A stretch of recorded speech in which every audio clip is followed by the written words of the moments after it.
Oh, aku lara banget jir aja jir setan. Astagfirullah.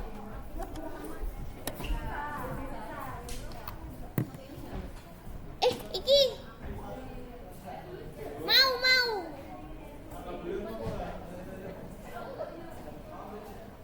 Kabelku iya kok.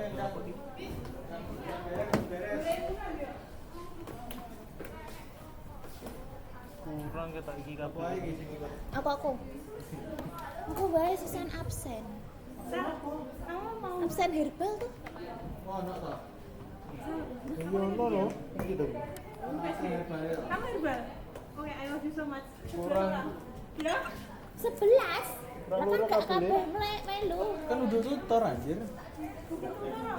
Iki lho, Iki herbal. Jadi ini kok bagian buku tutup nih? Enggak, Buku herbal. mata dah. Lah, Kabelnya kurang lurus. Astagfirullahaladzim, Pak Konco. Terus ngomongmu kabeh hilang iki. Ora tutup. Ora maksudku Mau.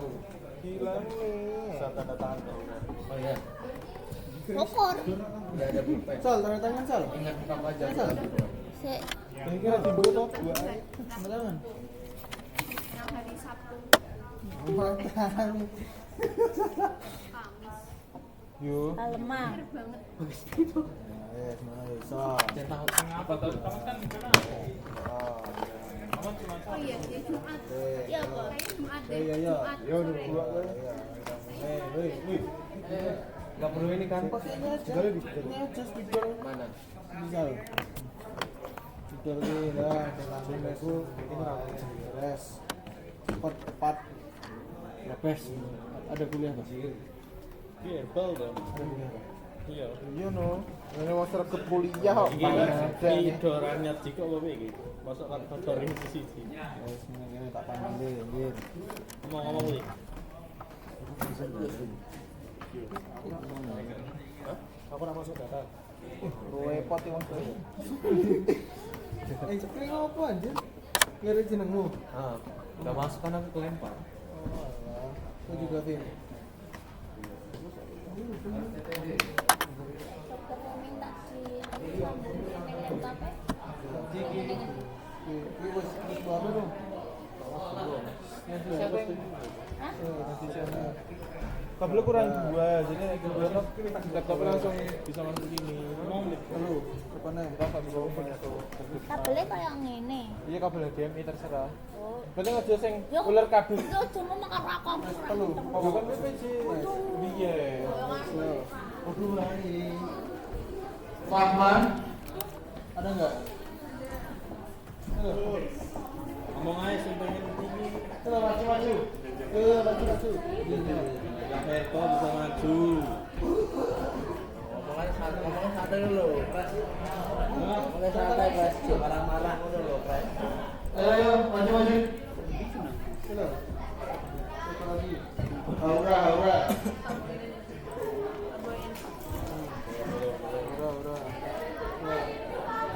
Aisyah Hasnul. Tidak. Oh. Ya. Riris.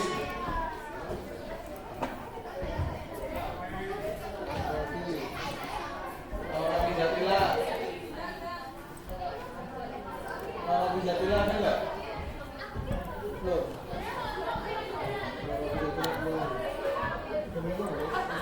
Putri Ifat.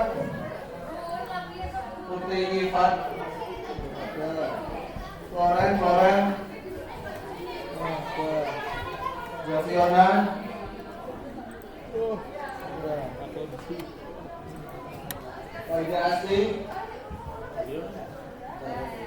Oida Asti.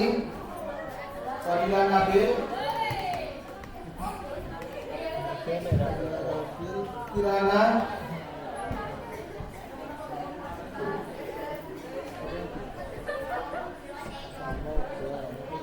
Cinta Nurul. Salma.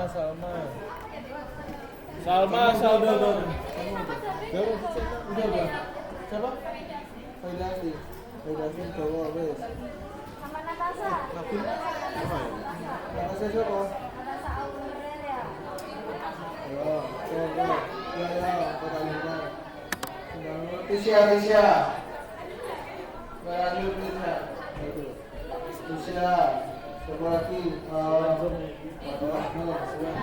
Fadilano udah tadi. Mas Hendra. Udah. Tuh.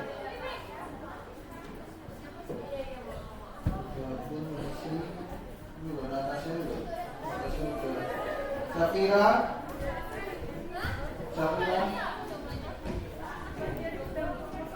Ini kan maju ya langsung.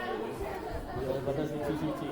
Ngomong yang butuh buku maju ngono anjing. Aku butuh. Nadine jaga. Sisa sebahu. Sowen Jo. Siapa lagi? Sanda. Hah? Ngagem ya. Oke. Siapa lagi? Ardifa. Ada enggak? Ardifa. Muna.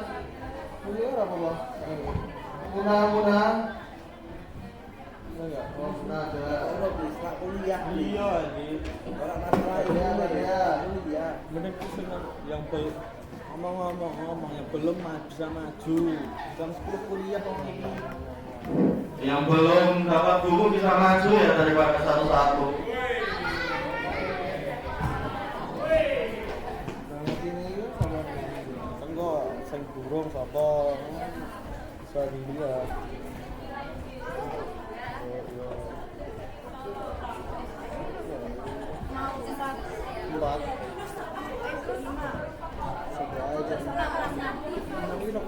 berapa tuh? Coba aja. Ini kok aja.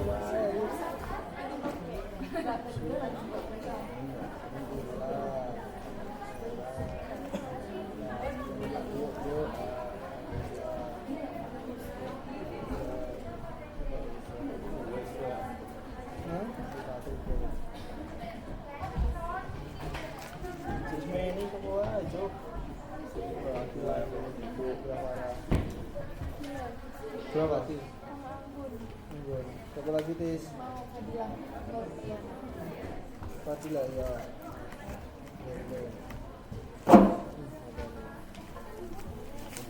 Kayak durian. Sama salah juga.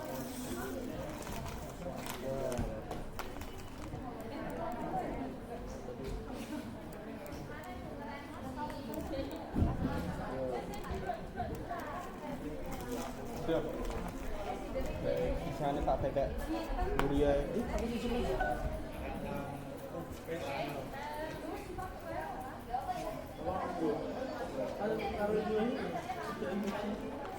Tahu sini aja.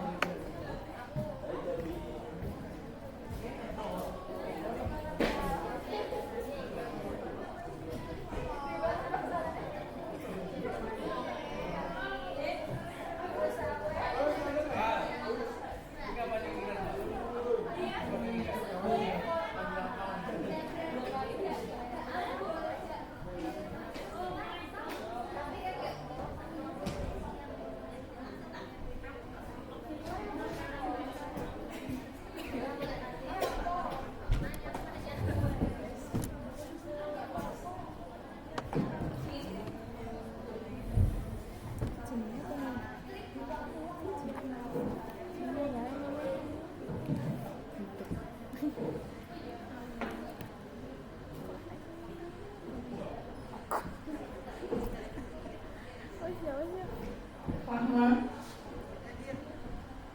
Laura, Anissa Wisnu, Firda, Ariska, Naura Zatila, Putri Irfan, Polan Sandi, Sabiona, Fadila Nabil, Kirana M. Fareta, Salma,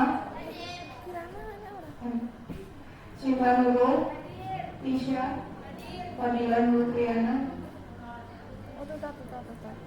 Sebentar.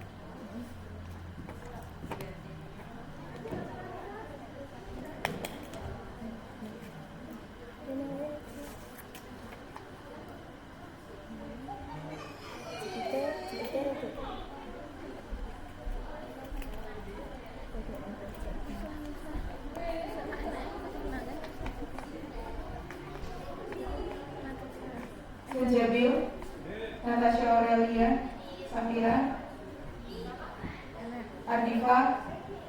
Ardifa, Luna,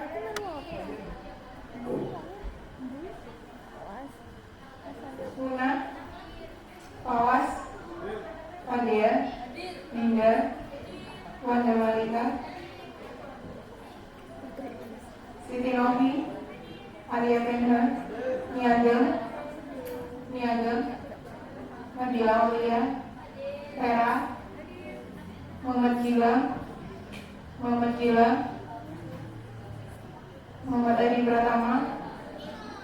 Muhammad Adi Pratama, Akila Bilkis, Naisa Maharani, Saskira, Renata Putri Melani, Nabila Pramata,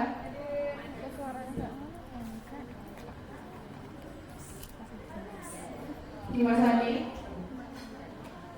Sandi, Aulia Isnawatu, Aura Lintang, Musa Safa, Muhammad Fauzan, Muslim Batu, Nur Muhammad Alvin, Alia Fauziza, Nailul Faza, Intan Fadilatul Manda, Tirta, Nurul Sari, Nur Wisma, Adila Farah, Revalina Surya, Anastasia,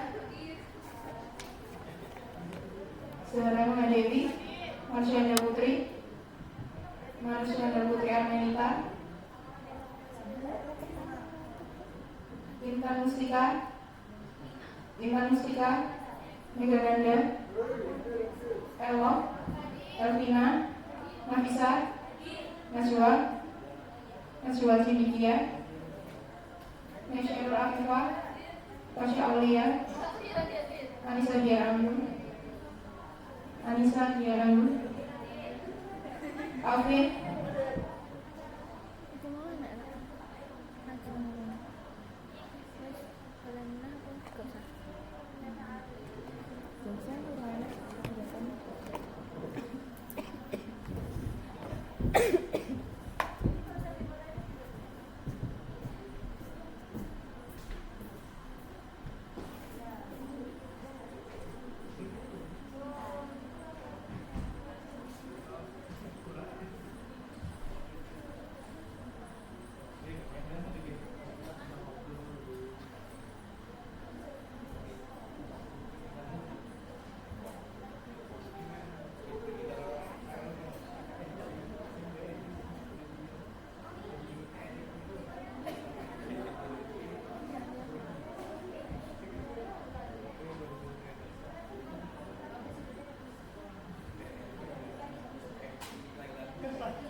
slide-nya ada perubahan itu. Ini anu apa?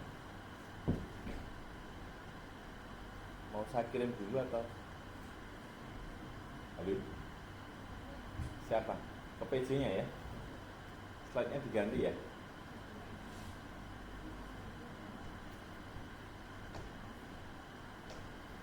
Ya tambah aja sebentar. Oh boleh bisa. Tapi saya nggak bawa konektor.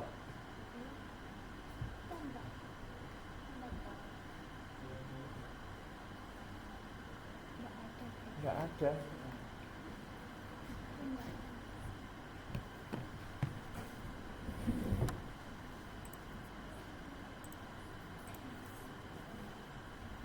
Pak kirim kamu nggak? Saya Kemarin yang sakit. di sana, kamu kan? Bukan.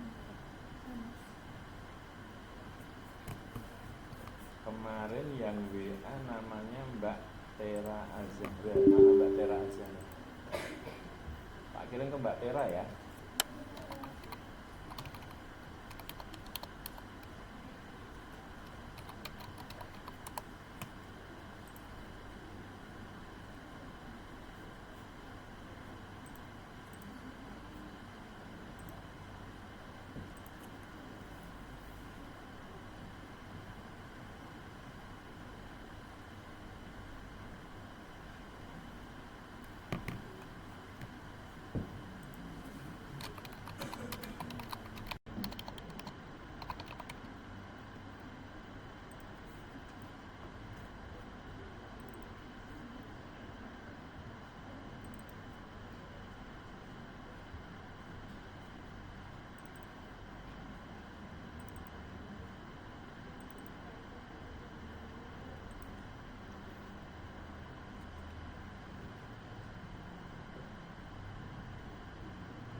Udah lagi lah.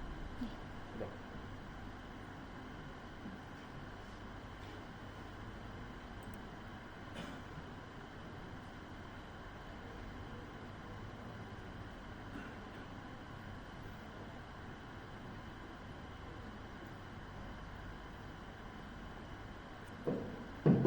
Oke, assalamualaikum warahmatullahi wabarakatuh.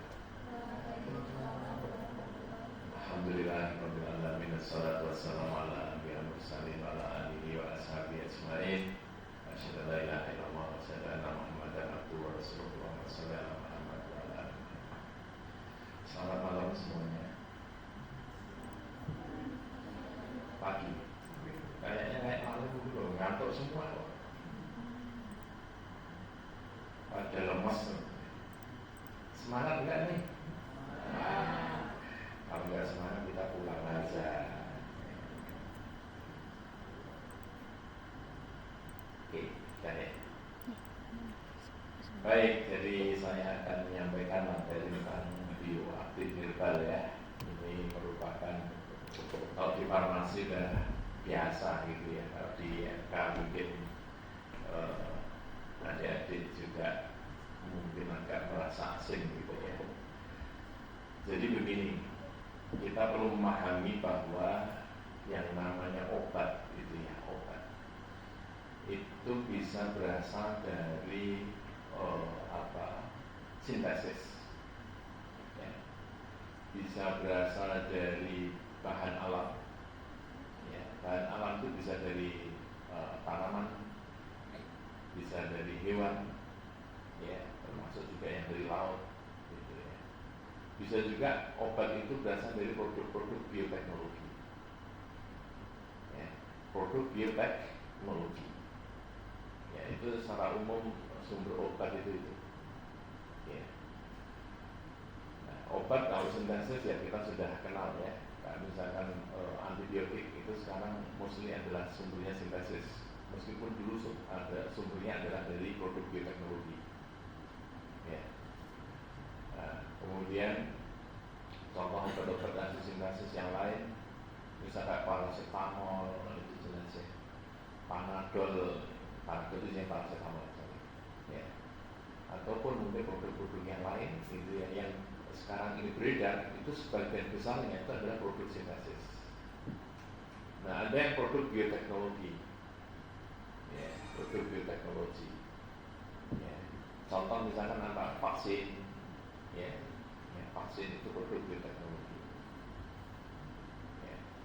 Ada juga produk-produk yang bukan vaksin yang merupakan produk bioteknologi. Ya. Contohnya apa misalkan? Monoklonal antibody, produk-produk monoklonal antibody.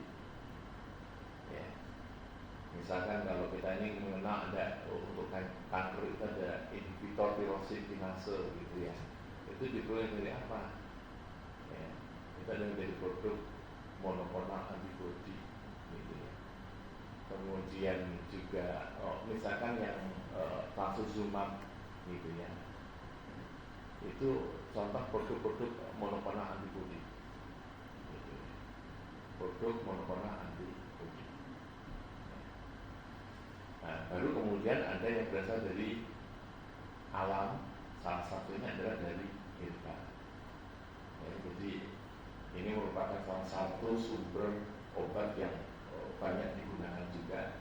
Bahkan obat-obat yang sekarang ini disintesis gitu ya, itu juga sebagian besarnya itu senyawa asalnya itu juga diperoleh dari tanaman.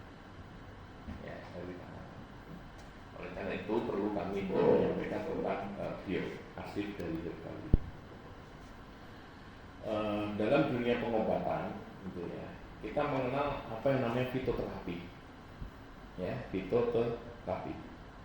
Ini ada pointersnya nggak? Di sini ada pointersnya nggak? Nggak ada.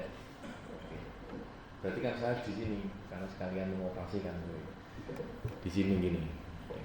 Jadi nggak kelihatan. Ya. Jadi kita mengenal fitoterapi. Loh, ini kok gerak sendiri sih? Ya. Fitoterapi itu apa? Fitoterapi itu adalah penggunaan tanaman, gitu ya, atau bagian tanaman, ya, atau sediaan yang terbuat dari tanaman untuk pengobatan dan pencegahan penyakit. Itu fitoterapi. Ya, fitoterapi. Ya. Nah, sehingga menjadi bagian penting dari fitoterapi itu adalah bagaimana kita mengkategorikan senyawa hasil isolasi. Jadi hasil isolasi, hasil apa? Mengambil dari tanaman, gitu ya. Itu juga tetap masih digolongkan ke dalam obat herbal yang poten atau kita menyebut dengan forte. Ya, forte. Ya, contoh misalkan ya, itu adalah isolasi dari digitalis lanata dan digitalis purpurea gitu ya. Itu adalah kita memperoleh namanya senyawanya digoxin. Nah, digoxin itu masih masuk kategori fitoterapi. Tetapi begitu sudah hasil sintesisnya, antara modifikasinya misalkan asetil digoxin maupun metil digoxin, nah itu namanya sudah obat sintesis. Gitu. Tapi kalau digoxinnya itu masih produk herbal. Nah, sehingga terminologi obat herbal gitu ya, itu adalah merupakan suatu produk atau sediaan gitu ya, yang mengandung bahan aktif dari tanaman. Ya, jadi obat herbal atau fitoterapi gitu ya. Nah, itu adalah suatu produk atau sediaan yang mengandung bahan aktif yang diperoleh dari tanaman, baik berupa ekstrak, ya, fraksi tunggal ataupun campuran yang mempunyai klaim khasiat tertentu. Jadi dia harus punya klaim khasiat tertentu berdasarkan bukti empirik atau data penelitian ilmiah. Jadi kalau Anda mengistilahkan apa? Evidence based. Evidence based. Nah, sehingga kaitannya dengan ini gitu ya. Tentu kita memahami ya, kadang-kadang di tengah masyarakat kita itu beredar apa ya? beredar suatu informasi yang tidak tepat. Apa informasi yang tidak tepat yang beredar di masyarakat itu? Satu, ya, mereka menganggap bahwa yang namanya pengobatan Islami, gitu ya, pengobatan Islami itu adalah pengobatan yang menggunakan bahan dari alam. Itu mereka menyebut sebagai bahan Islami, pengobatan yang Islami. Nah, dalam konteks ini kadang-kadang menjadi tidak tepat, gitu ya. Karena kemudian seolah-olah kalau ini menggunakan herbal, menggunakan apa dari tanaman begitu ya, itu pasti Islami, gitu. Ya. Padahal itu belum tentu. Ya. Kan ada kan ya orang kemudian memainkan klaim ini pengobatan Islami dengan menggunakan herbal, kan gitu ya. Tetapi herbal yang digunakan itu sejatinya nggak berkhasiat, misalkan gitu, tidak mempunyai manfaat apapun. Islami nggak jadinya? Islami nggak? Halo, ini kalian ngantuk semua masih, saya lama-lama ikutan ngantuk ini. Coba tersenyum mahi, nah, biar nggak ngantuk ya. Gitu. Jadi ketika klaim itu dijadikan dasar, gitu ya, untuk mempengaruhi sugesti ya, ataupun apa ya, untuk menyebabkan orang itu tertarik untuk menggunakan ini dalam pengobatan, menjadi nggak tepat, justru menjadi nggak Islami, ada kecenderungan menjadi pembohongan, karena nggak evidence base-nya nggak ada. Ya, itu yang pertama yang ingin kita luruskan, gitu. Jadi tidak selalu yang kemudian itu bisa dikatakan Islami juga, kan gitu ya. Nah, kalau dalam perspektif saya pengobatan Islami itu kuncinya adalah satu, ya, pengobatan itu harus rasional. Islami itu harus rasional. Hubungan sebab akibatnya jelas. Itu Islami. Ya, itu. Apa menyebabkan apa itu harus jelas. Gitu. Kalau nggak rasional, gitu ya, itu cenderung akan tidak bisa kemudian menjadi apa ya istilahnya, evident. Kalau nggak rasional, bahkan cenderung kemudian ada mistifikasi, gitu ya, jadi kan ada mistisnya, begitu ya. Gitu. Ya. Kan banyak tuh ya, dulu ada yang pengobatan misalkan pakai batu, ya, pakai apa mandi air kembang misalkan gitu ya, atau mandi pakai apa obat apa dengan herbal misalkan ya, harus dengan apa doa-doa tertentu misalkan gitu ya. Hubungan sebab akibatnya nggak jelas. Bukan berarti orang kita ini dokter maupun saya farmasi ya, bukan saya gitu, itu bukan tidak percaya kepada orang hal-hal yang itu enggak. Penempatannya tidak tepat kalau kita dalam konteks menggunakan herbal ya untuk pengobatan gitu ya, kok memakai logikanya adalah logika metafisik gitu ya, kan nggak pas ya. Jadi hubungannya itu harus rasional, iya kan. Kalau kita menggunakan herbal, tanaman A ini punya senyawa apa, bisa mengobati apa, kan gitu, harus jelas begitu ya. Itu jadi pertama, yang namanya pengobatan Islam itu ya rasional dulu, ya kan. Yang kedua, pengobatan Islam itu ya pengobatan yang kemudian dia mempertimbangkan halal haram, dia menggunakan material yang halal, gitu ya, dalam pengobatan. Gitu. Ya. Kemudian yang ketiga, pengobatan Islam itu ya terlepas dari unsur syirik ya dalam praktek pengobatan. Nah, kalau tiga ini bisa kita gunakan sebagai ukuran dalam pengobatan, gitu ya, menggunakan herbal ataupun menggunakan yang lain, baru itu bisa Islam. Sehingga dengan demikian pengobatan modern pun yang dengan menggunakan bahan sintesis ataupun menggunakan produk-produk bioteknologi itu juga bisa menjadi Islami kalau ketiganya tadi terpenuhi. Paham ya? Jadi itu yang pertama. Jadi ada yang keliru perspektif di masyarakat kita bahwa selalu yang pengobatan herbal itu adalah pengobatan Islam, itu tidak tepat. Ya. Yang kedua, itu ya, ada pandangan bahwa kalau menggunakan herbal itu aman. Karena alasannya tidak ada senyawa kimianya. Itu juga pandangan yang salah 100%. Gitu. Salah 100%. Karena bagaimanapun di dalam herbal itu justru senyawanya itu banyak. Tidak hanya satu, tapi senyawanya itu banyak. Ya, gitu. Ya, memang kemudian senyawa yang banyak itu ada potensi ada senyawa yang kemudian mengurangi efek racun ataupun efek negatif dari senyawa aktif dari tanaman tersebut, bisa saja begitu.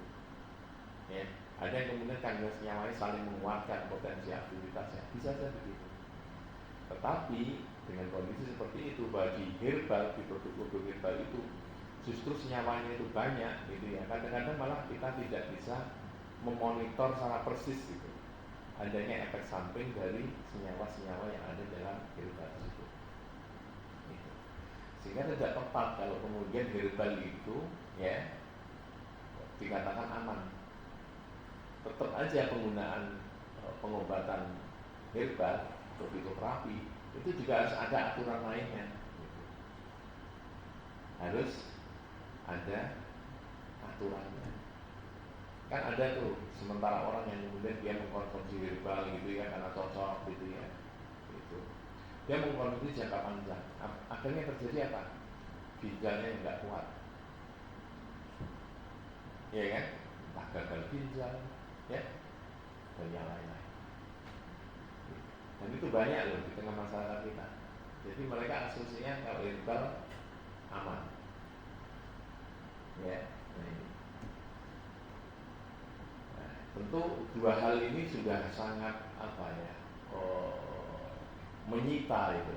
menyita energi ataupun juga menyita upaya kita bagaimana kemudian agar penggunaan herbal ini menjadi lebih rasional ke depan.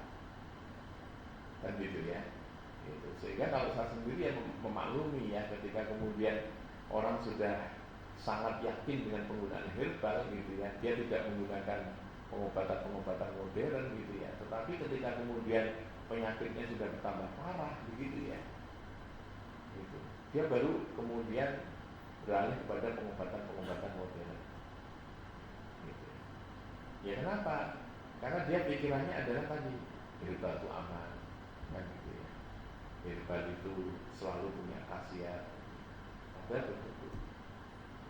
Ya, sehingga kadang-kadang seringkali terlambat. Apalagi kalau orang yang case-nya itu karena cancer gitu ya, cancer gitu ya. Wah, dia merasa cocok menggunakan herbal, tahu-tahu cancernya udah metastasis. Ya, udah metastasis, gagal. Kan gitu. Nah, sehingga perlu pendekatan yang lebih rasional ya dalam penggunaan herbal. Ya. Saya mungkin tidak terlalu populer kalau teman-teman farmasi gitu ya, karena tidak terlalu ini ya. Tetapi kalau saya penekanannya lebih kepada bagaimana fitoterapi itu dikembangkan rasional, gitu ya. Dan bagaimana potensi untuk pengembangan fitoterapi ini ke depan. Gitu, ya. Ini tentang fitoterapi. Jadi secara fitoterapi sendiri udah panjang ya. Gitu. Yang berkembang sangat baik, misalkan itu di Cina. Ya, ada tradisional Chinese medicine. Ya. Pengobatan tradisional Cina. Yang mana pengobatan tradisional Cina itu termasuk wajib. Bagaimanapun harus diakui Cina itu peradabannya paling maju. Ya, harus diakui. Bahkan sampai sekarang pun gitu ya, Cina dengan kemajuan yang dimiliki mereka dengan Amerika sudah nggak kalah. Gitu. Sudah nggak kalah. Ya. Amerika kan beraninya pada negara-negara lebih kecil gitu ya. Atau nyerang ya sekarang gitu. Jahat ya.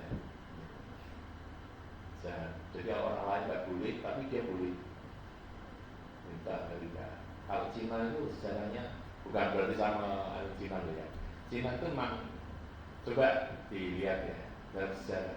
Cina itu nggak ada kemudian dia ekspansi.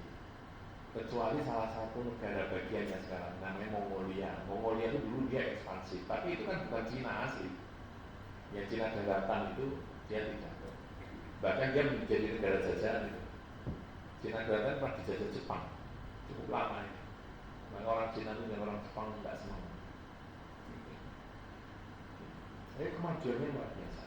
Nah, termasuk dalam pengobatan tradisional, ya, TCM, tradisional Chinese medicine. Mereka luar biasa. Nah, yang agak beda kemudian TCM dengan kita. Kalau di TCM itu mereka masih boleh menambahkan senyawa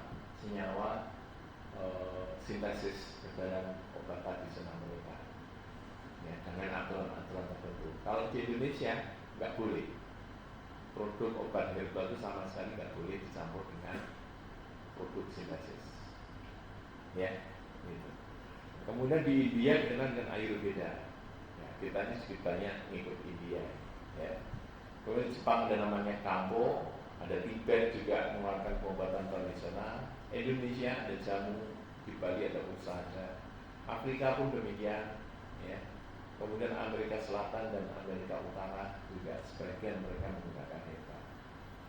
Kan di sini nggak disebutkan Amerika sama Eropa, ya. Karena mereka nggak punya tanaman herbal, mereka nggak punya pengobatan herbal. Mungkin ya. Nah, apa sih manfaat tumbuhan obat bagi manusia? Banyak sekali, ya. Gitu. Ada yang digunakan sebagai makanan, minuman. Sekarang kayak minuman-minuman herbal itu keren, ya. Anda kalau ke kafe atau ke restoran itu selalu menawarkan minuman-minuman yang berasal dari tanaman obat. Misalkan jahe, ya, jahe kencur, jahe kencur jeruk, jahe kencur susu. Kalau yang senang wedangan tahu teman-teman itu, ya. Seger, enak. Nah, kalau ini saya penghobi, ya, gitu. Kemudian rempah-rempah gitu, ya, itu juga banyak digunakan, ya, rempah-rempahnya, ya. Kemudian ada kosmetik, ya. Jadi tanaman obat itu kan juga banyak digunakan untuk kosmetik. Bahkan mungkin ngetren, ya. Ya, jangan keliru, kosmetik itu sebetulnya juga masuk bagian dari farmasi, ya, gitu. Nah, kosmetik itu kan luas. Sabun aja kan kosmetik, ya, gitu. Dan sekarang tanaman obat itu menjadi seksi, gitu, digunakan untuk kosmetik. Bahkan kadang-kadang hanya pemanis saja itu, ya, gitu. Mbak-mbaknya semua pakai kosmetik, ya, ya kan? Gitu. Nah, maksudnya kadang-kadang tergiur ada herbalnya nih. Gitu. Ya, ini kosmetik. Perkebunan industri pasti lah, ya. Gitu. Kemudian agroindustri tanaman obat, ya. Di Tawangmangu ada rumah atsiri, ya, itu agroindustri tanaman obat. Tapi bagus juga, ya. Dia ternyata tidak hanya mengembangkan untuk tanaman obat, gitu, ya. Juga untuk parfum, ya. Parfum itu mahal, Mas, mahal, ya. Itu ada produk yang kecil aja itu jutaan miliar dari kayu baharu, ya. Kemudian lingkungan, ya, tentu, ya, untuk ikut menjaga lingkungan, gitu, ya. Kemudian bidang kesehatan, ya, untuk obat tradisional, ya, obat tradisional. Dan tentu kemudian manfaatnya adalah bisa mendorong perekonomian. Ini ramuan obat tradisional yang banyak dikembangkan, ya, gitu. Ada yang memang dari yang ringan sampai untuk yang berat, gitu, ya. Jadi ada yang untuk HIV/AIDS, gitu, ya, untuk ramuan untuk tumor, kanker, gitu. Banyak beda, ya, meskipun bukan sebagai brand produk tertentu, ya. Misalkan Anda kalau di Tawangmangu itu ada klinik namanya Hortus Medicus, ya. Gitu. Hortus Medicus itu juga teman-teman dokter itu yang mengembangkan, gitu. Itu dari herbal, bisa untuk segala macam penyakit termasuk untuk kanker, gitu. Mereka mengembangkan itu evidence-based medicine, ya. Jadi ini ramuan tradisional yang banyak digunakan, dikembangkan, Itu dari tadi jamnya kok nggak bergerak ya? Itu udah wafat. Oh, terus ngapain itu di situ? Kirain sudah jam 11.40 gitu. Minta diganti baterainya ya. Ini manfaatnya ya, gitu. Nah, ini apa peran penting bahan obat, bahan alam di dalam sistem pengobatan modern? Ya.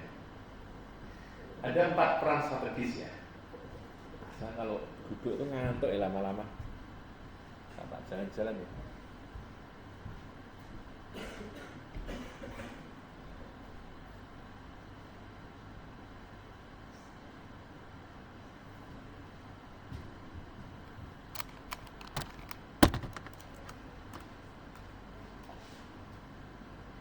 Nah, kan enak.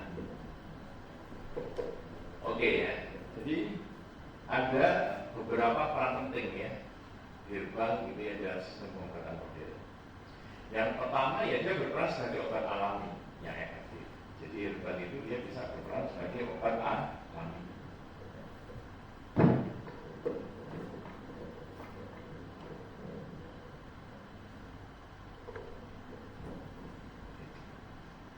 Jadi memang dikembangkan untuk sebagai obat alami. Yang kedua, ya dia menyediakan senyawa-senyawa dasar gitu ya, yang bisa menghasilkan molekul-molekul obat yang tidak terlalu toksik dan aktivitasnya lebih efektif. Jadi dari senyawa-senyawa dari bahan herbal tersebut, kemudian kita bisa mengambil satu senyawa yang senyawanya itu tidak toksik tapi aktif. Gitu ya.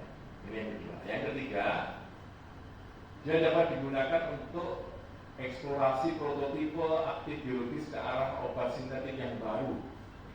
Jadi kemudian kita mengambil senyawa aktifnya, kita modifikasi untuk menjadi prototipe obat yang baru. Dan yang keempat adalah ya tadi modifikasi dari senyawa bahan alami aktif ya dengan menggunakan metode biologis kimia menjadi obat-obat poten. Jadi kalau yang nomor 3 itu adalah senyawa aktifnya kemudian kita sintesis. Kalau yang nomor 4 dari senyawa aktif tadi kemudian kita modifikasi. Tahu bedanya ya? Sana kan enggak perbedaannya. Jadi kalau yang nomor 3 eksplorasi prototipe aktif biologis, artinya dari herbal tersebut kita bisa mengambil senyawa aktifnya. Karena senyawa aktifnya itu ternyata dia punya aktivitas yang bagus. Ya. Kan nggak mungkin nih kita menggunakan herbal terus sebagai sumber untuk mendapatkan senyawa itu apalagi kalau dipakai untuk jumlah yang banyak. Apa yang harus saya kemudian dilakukan? Ya tidak bisa juga disintesis kan? Iya kan? Contoh misalkan taksol nih, ya tahu taksol digunakan untuk apa? Taksol. Kalian udah sampai tentang kanker belum? Belum tahu. Contoh lain, vinblastine misalkan, atau vincristine. Tahu? Belum tahu juga. Ya. Taksol itu juga dari tanaman taksus ya. Itu digunakan untuk pengobatan kanker. Juga vincristine, vinblastine itu diperoleh dari Cathartus rosseus, tanaman juga. Ya. Itu kalau kita orang Jawa namanya dengan nama tapak doro. Tanaman tapak doro. Ya. Itu senyawa aktifnya namanya vincristine, vinblastine. Suatu alkaloid alami begitu ya. Gitu. Itu bisa untuk pengobatan kanker. Spesifik menambah di fase B2M. Nah, B2M apa itu ya kalian sebutkan lah. Nanti saya jelaskan. Ya, itu kita sintesis kalau harus dari bahan alam terus nggak mungkin. Ya, kalau taksus itu kan tanaman tinggi itu, berapa banyak tanaman yang kita tebangi itu untuk bisa mendapatkan jumlah taksol yang cukup. Kan butuh banyak. Berapa banyak tanaman tapak doro yang harus kita ambil gitu ya, untuk kita ambil kita ekstraksi vincristine. Iya kan? Nah, makanya yang efektif apa disintesis. Nah, kalau yang keempat, ya senyawa tadi, ya Taksol atau Kristin, Bimbastin, biar lebih aktif itu dimodifikasi. Ya, gitu. Jadi itulah peran penting bahan alam dalam sistem pengobatan modern. Ya, jadi satu bisa digunakan untuk bahan alam itu sendiri untuk pengobatan. Itu. Yang kedua, dia bisa menyediakan senyawa dasar menghasilkan molekul-molekul obat yang tidak terlalu toksik. Ya. Jadi kita isolasi saja, kemudian diperoleh senyawa-senyawa yang aktif dan tidak toksik. Yang ketiga, senyawa-senyawa tadi disintesis. Senyawa yang aktif tadi disintesis. Yang keempat, biar lebih aktif dan tidak toksik, senyawa tadi dimodifikasi.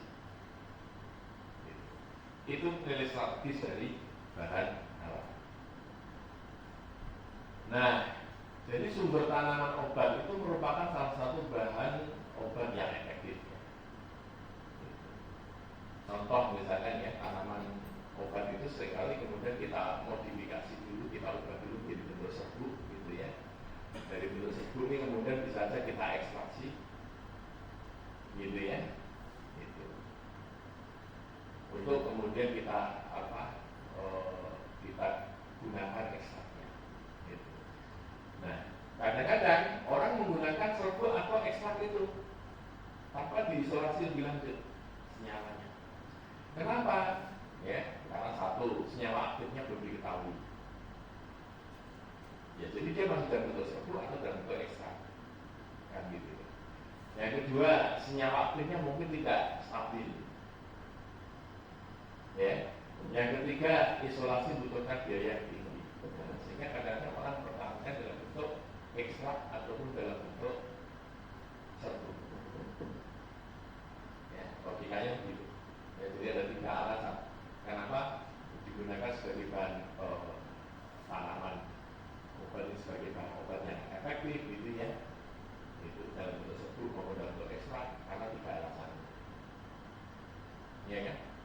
Kalau dia sudah efektif, ya nggak perlu kemudian diekstrak, ya sudah pakai. Karena isolasi butuhkan teknologi mahal, kan gitu ya. Kemudian juga kadang-kadang mungkin senyawanya juga labil kalau kemudian diisolasi. Atau yang ketiga, ya senyawa aktifnya tidak diketahui. Ya, senyawa aktifnya tidak diketahui.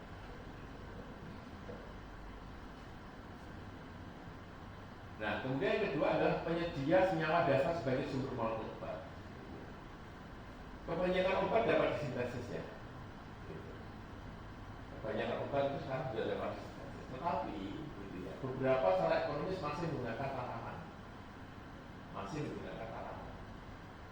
Contoh misalnya ya, morfin ya, itu juga dari papaver. Ataupun juga kodein yang itu digunakan sebagai penghilang rasa sakit gitu.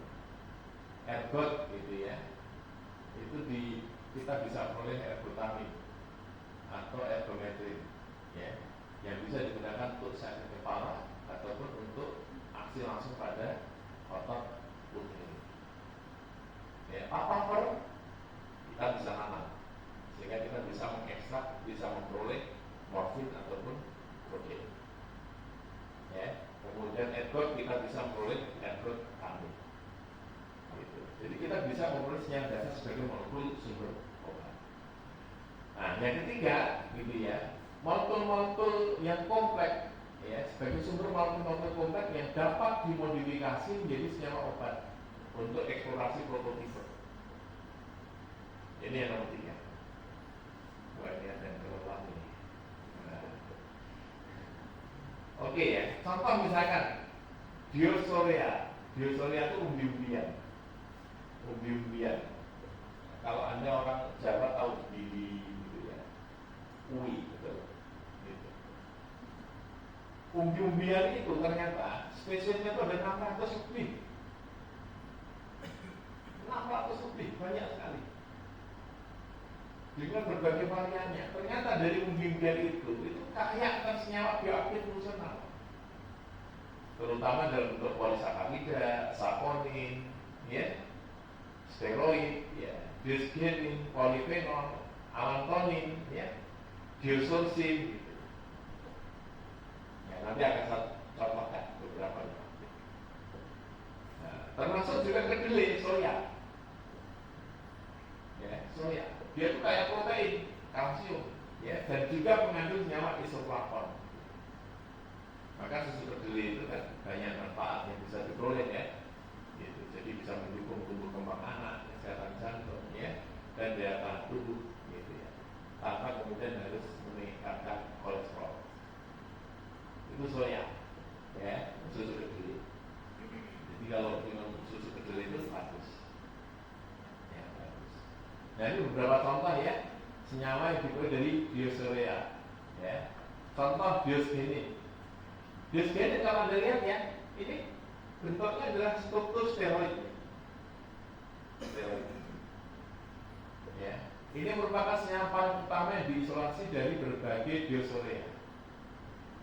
Nah, dia digunakan sebagai prekursor komersial. Jadi ini pentingnya adalah kita bisa memperoleh molekul sebagai prototipe, gitu ya, untuk dikembangkan, ya, berbagai obat steroid.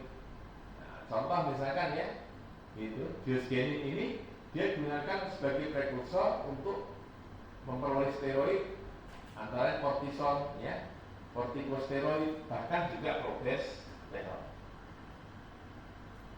Ya, itu dari biosgenin. Ya, biosgenin. Ya, sehingga dari beberapa penelitian yang dilakukan, biosgenin ini ternyata dia memiliki aktivitas yang menarik ini untuk dikasih. Ada aktivitas anti-inflamasi, anti-kanker, anti-diabetes, hiperkolesterolemia, ya, dan bisa melindungi sel hati. Nah ini kan potensi yang luar biasa ya, gitu kalau bisa kemudian dikembangkan. Ini biosgenin. Ya. Contoh senyawa lain yang dimulai dari biosorea adalah biosin. Ya, biosin. Biosin ini, ya, itu dia merupakan senyawa saponin steroid dalam bentuk glikosida. Ya, jadi dia merupakan glikosida dari biosgenin. Glikosida dari biosgenin. Apa pengertian glikosida biosgenin? Yaitu biosgenin yang mengikat satu gugus gula. Nah, itu kan ada gugus gula. Ada tiga jenis gula, intinya yang terikat pada biosgenin. Struktur yang pojok ini. Gimana ini nggak ada pointer? Ya bawa pointer. Wah ini kalkulus ini ada bawa pointer ini. Ya. Itu biosin. Ya, biosin. Ya, biosin ini aktivitasnya kurang lebih sama dengan biosgenin karena dia bentuk glikosidanya saja. Tapi ada pendalaman misalkan dia ternyata bisa anti trombotik gitu ya. Sehingga kemudian dia bisa dimanfaatkan. Ya, ada apa itu? Bentuk trombolisis, mencegah terjadinya trombolisis. Nah, dia juga bisa meningkatkan fungsi sistem kekebalan tubuh. Itu biosin. Ya, biosin. Ya. Jadi lagi biosin ini merupakan bentuk glikosida dari biosgenin. Ya. Nah, kemudian alantoin. Ya. Alantoin ini diperoleh dari soya tadi. Ya, kedelai. Biosorea, masih biosorea. Ya. Alantoin diperoleh dari biosorea, gitu ya. Digunakan dalam pengobatan tradisional untuk menyembuhkan luka dan peradangan. Jadi untuk luka dan peradangan. Ini struktur senyawanya ini. Ya, peptida sederhana. Ya, bukan polipeptida, ini peptida sederhana. Ini alantoin. Diperoleh dari biosorea. Ya.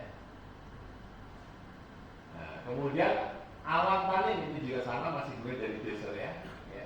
Dia merupakan jenis antosianin. Nah, ini kalau bili kan warnanya ungu.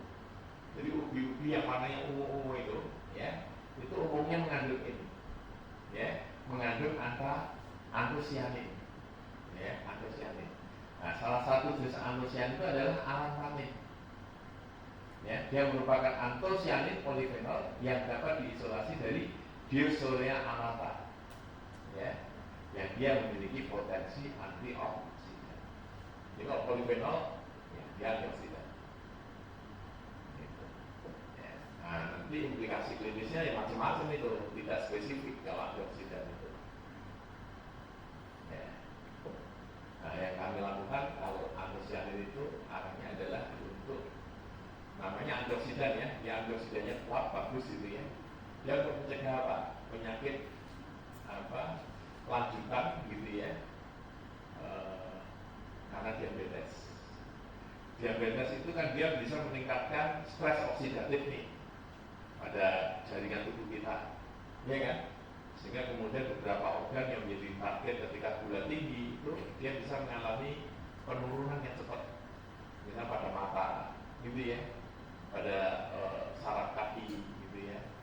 Kemudian bisa menyebabkan apa itu terjadi hipotensi, gitu ya.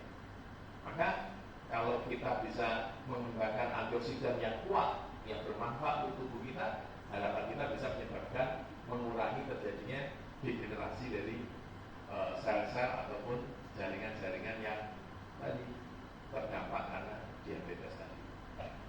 Gitu, itu yang kami lakukan, gitu ya. Pendekatan untuk bisa memperoleh antioksidan yang mempunyai manfaat untuk mensupport pengobatan dari sel-sel. Ini senyawa aktif dari soya ya. Yang diperoleh antara lain adalah jenis isoflavon, ya, ada genistein, ada desin, ada glisitein, ya, itu struktur senyawanya itu. Ya.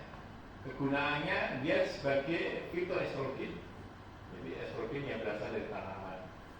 Dia bisa menyerupai hormon estrogen aktivitasnya maksudnya, yang digunakan untuk bisa meringankan gejala menopause, mencegah osteoporosis, dan dapat digunakan untuk menghambat pertumbuhan sel kanker, terutama sel kanker payudara dan prostat. Ya, gitu.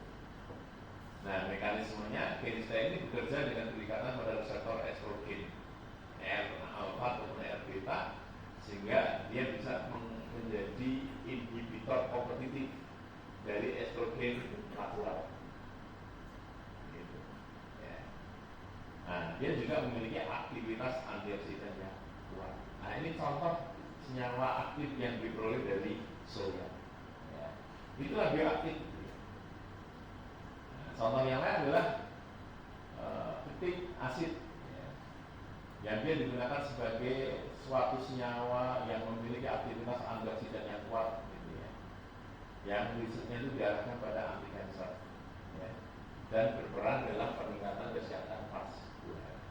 Artinya, mas mbak semua, bioaktif dari tanaman itu, ya, itu punya potensi untuk digunakan. Dan Indonesia ini secara kekayaan biotanya, gitu ya, itu luar biasa, termasuk paling kaya. Ya, jadi masih terbuka, sehingga jangan sampai kita ini juga terlalu skeptis dengan herbal, karena herbal bagaimanapun dia punya potensi, gitu ya. Yang penting kuncinya adalah bagaimana ini bisa kita rasionalkan, ya, bisa kita rasionalkan. Ya. Nah, yang keempat tadi, manfaat dari tanaman obat ini, itu adalah sumbernya yang digunakan sebagai contoh untuk desain obat baru atau modifikasi. Ya. Tadi kan kita punya morfin, ya, morfin itu yang paling atas sebenarnya. Ya, gitu. Dia merupakan painkiller yang sangat luar biasa. Itu morfin. Ya kan? Apa kelemahan morfin? Dia painkillernya luar biasa, nggak ada yang ngalahkan. No better painkiller than morfin. Tapi apa kelemahannya? Nah, jangan ragu-ragu. Namanya apa? Kloret. Apa? Yes, problemnya adalah morfin itu menimbulkan efek ketergantungan yang tidak ringan. Kan gitu ya, sangat menimbulkan ketergantungan. Nah, maka kemudian mau dimodifikasi gitu. Ada yang kemudian dimodifikasi menjadi diacetylmorphin, ya, heroin gitu ya. Jadi dia mengubah OH. Nah, ini saya mau menunjukkan strukturnya. Nanti ada teman sendiri ya bedanya di mana sih? Ya dia nambah diastil. Nah ini kalau saya tunjukkan ini. Jadi itu yang atas itu, nah ini gimana? Ini OH. Ini jadi diastil tuh ini. Itu ya, diastil, morfin. Ya. Apakah masih adiktif? Ternyata masih. Heroin ya emang nggak kalah apa? Dia juga painkiller yang bagus, tapi kan tetap juga menimbulkan adiksi. Ya. Menimbulkan ketergantungan. Maka modifikasi lagi, yaitu kodein. Ya, nah, kodein ini modifikasinya adalah dia menjadi methylated hydroxylphenolic. Ya, jadi dia modifikasinya di sini. Ya, juga modifikasi di sini. Sehingga efek analgesiknya memang turun. Ya, 1/5 dari morfin. Nah, ternyata kodein ini dia tidak menjadi painkiller, ini tidak menjadi painkiller, tetapi kemudian dia menjadi apa? Ya, untuk mengobati batuk. Ya, suppress cough reflex. Sehingga kalau ada pasien batuk lama nggak sembuh gitu ya, itu kadang-kadang kita kasihnya adalah kodein. Ada yang kemudian kodein itu ekspektoran. Nah, ini masih masuk dalam golongan narkotik. Jadi meskipun ketergantungannya sudah turun signifikan, tetapi masih dimasukkan oleh pemerintah masuk dalam golongan narkotik. Jadi kalau orang dengan kodein ini untuk pengobatan batuk tetap harus pakai resep. Harus. Ya, harus. Dulu pernah ini tidak masuk golongan narkotik. Tapi tahun berapa 90-an kemudian masuk lagi golongan narkotik. Dulu boleh bebas untuk kita ngambil kodein, ekspektoran itu masih kayak ngambil sirup-sirup biasa itu. Sekarang nggak boleh. Ya, karena meskipun sudah turun, tetap dia bisa menimbulkan efek adiksi. Nah, ini kayak saya menginap dulu kan ini, Mas ada orang saat dibuka Mas. Mas ya, modifikasi selanjutnya itu adalah dihasilkan dihidromorfin. Ya, dia juga punya potensi analgesik yang kuat. Ya, tapi yang tadi masih belum bisa menghilangkan efek analgesiknya, menghilangkan efek adiksinya. Kemudian dihidrokodein, ya, dia lebih powerful dari kodein, ya, tapi lebih pasti kemampuannya juga lebih rendah dari morfin, gitu ya. Kemudian modifikasi selanjutnya adalah dextrometorphan. Nah, dextrometorphan ini sebenarnya dia dari modifikasinya juga sama dari morfin, tapi dextrometorphan ini sekarang sudah masuk dalam kelompok obat bebas terbatas. Itu pun masih ada yang menyalahgunakan juga. Rupanya ada yang bisa ketagihan juga dengan dextrometorphan. Maka pemakaiannya juga harus terkontrol. Itu dextrometorphan. Itu kan masuk kelompok obat bebas terbatas. Ya, dextrometorphan. Nah, ini semua adalah modifikasi dari morfin. Ya, yang itu juga dari tanaman papaver. Ya. Nah, ini adalah manfaat dari tanaman ya, yang digunakan sebagai sumber untuk bagaimana bisa dimanfaatkan dalam dunia pengobatan. Ya. Nah, sehingga memang ya untuk pengembangan obat herbal ini ya, ini memang butuh waktu ya, butuh waktu. Ya. Jadi kalau Anda lihat ini gambaran pengembangan obat herbal ini, ya. Kita ini pada posisi sekarang ini banyak yang mengembangkan ya obat tradisional gitu ya, itu dari Simplicia ya, dari Simplicia kemudian dikembangkan jadi bentuk ekstraknya. Simplicia itu serbuknya ya, kemudian diekstraksi, dari diekstraksi kemudian diuji keamanan dan manfaatnya ya, sehingga kemudian memerlukan teknologi pengujian atau biosafety. Nah, dari pengujian itu baru kita kemudian bisa memperoleh ya, yaitu sediaan obat herbal. perlu sentuhan teknologi formulasi. Ya. Ini adalah pengembangan produk herbal, obat herbal. Ya. Nah, sehingga di sini kalau ada cermati, gitu ya, kita ini mempunyai sumber daya yang strategis. Gitu. Coba ada cermati. Sumber daya tanaman obat dan pengetahuan obat tradisional kita itu cukup kuat. Gitu ya. Pertumbuhan industri obat herbal nasional itu juga tinggi. Ya. Sampai adanya potensi pasar nasional dan global. Sehingga kalau obat herbal ini dikembangkan sungguh-sungguh, gitu ya, rasional, evidence based, gitu ya, itu juga pasti punya potensi yang sangat baik. Ini alur berpikir yang kita gunakan. Ya. Sehingga rasionalisasi dari tanaman obat ini menjadi sangat penting. Ya. Nah, sehingga sekarang obat herbal itu, ya obat herbal itu ada 3 kategori ini Mas Mbak. Ya, ada 3 kategori ini.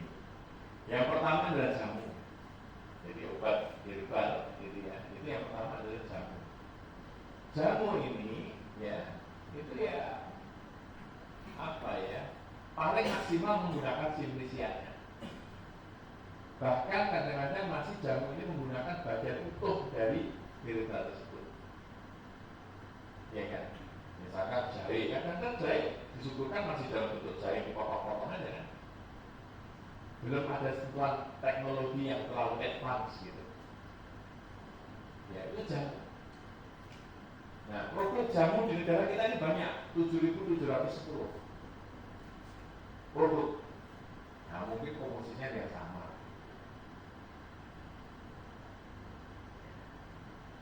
Ada loh yang maniak jamu itu nggak apa-apa gitu ya. Yang penting mau penggunaannya sesuai aturan.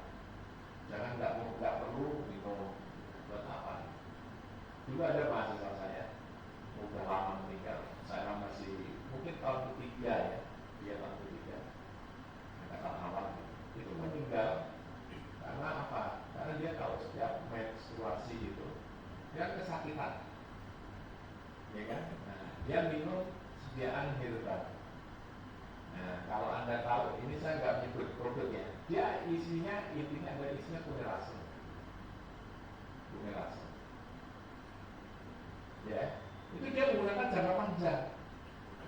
Jadi pokoknya sakit gunakan gitu. Ya, supaya efektivitas lagi gitu. Nah, akhirnya kemudian ketika meninggal itu tanya ini kok bisa meninggal itu apa gitu? Ya pasti karena nyawanya dicabut oleh Allah itu pasti ya. Yang namanya kematian itu kita nggak tahu ya. Itu Al-Quran surat Al-Jumu'ah kan gitu. Qul inna mau'tallahi tabiruna minhu fa'innahu mulaqikum. Kematian yang kau berusaha lari darinya, fa'innahu mulaqikum. Kematian itu yang akan mengambil. Jadi bukan kita yang mengambil kematian kita, bukan. Tapi kematian itu yang mengambil kita. Sehingga tak dengan sebab apapun bisa saja orang itu mati tiba-tiba. Kita kan hanya mencoba untuk menjelaskan saja gitu ya. Nah ternyata setelah kita tanya, ternyata itu karena sering minum itu, gitu. Ya, sehingga akhirnya terjadi. Ya. Itu terjadi. Nah kemarin, mungkin 2-3 tahun yang lalu, tetangga saya juga ada pengasuh pondok, masih muda, belum menikah. Kalau meninggal, ternyata pas sering minum jamu godokan. Yang entah itu isinya apa. Masya Allah, sama, gagal ginjal. Nah ini jamu, ya. Jadi bagaimanapun tetap harus mengkonsumsi harus hati-hati. Ya harus hati-hati, gitu ya. Kemudian produk yang kedua adalah obat herbal terstandar. Dia sudah ada sentuhan teknologinya. Ya, sudah diekstraksi, kemudian ekstraknya kemudian kita lakukan standarisasi gitu ya. Sehingga dikatakan sebagai obat herbal terstandar. Dan dia sudah harus melewati uji preklinik. Ya. Ini ada 64 produk obat herbal terstandar. Dan yang paling tinggi itu adalah namanya fitofarmaka. Kalau fitofarmaka itu dia uji preklinik dan klinik harus sudah dilewati. Coba lihat ada 7.710, 64, 18. Ya, saya datanya nggak bisa lengkap kan. Nanti ada tambah 8 fitofarmaka. Yang lainnya mungkin masih ada. Kayak ibus itu masuk fitofarmaka. Ibus kan terkenal sekali ya.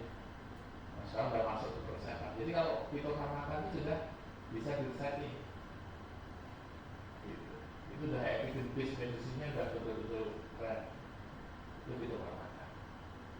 Ya, inilah sebenarnya kita harapkan bahwa fitoterapi itu atau bioaktif herbal itu kemudian bisa masuk pada pengobatan-pengobatan yang modern gitu ya, rasional ya, ada evidence base-nya. Itu yang kita harapkan. Ya. Nah, itu fitofarmaka. Ya. Jadi dia udah mau uji klinik. Terus kalau obat modern lah, hanya lebih sederhana.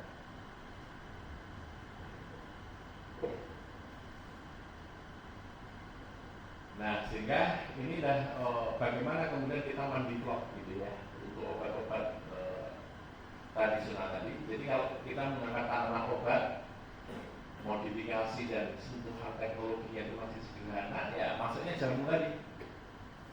Ya, maka kalau jamu ini kemudian kan jamu juga yang empiris kan juga banyak yang dipercaya masyarakat yang berkhasiat kan gitu ya.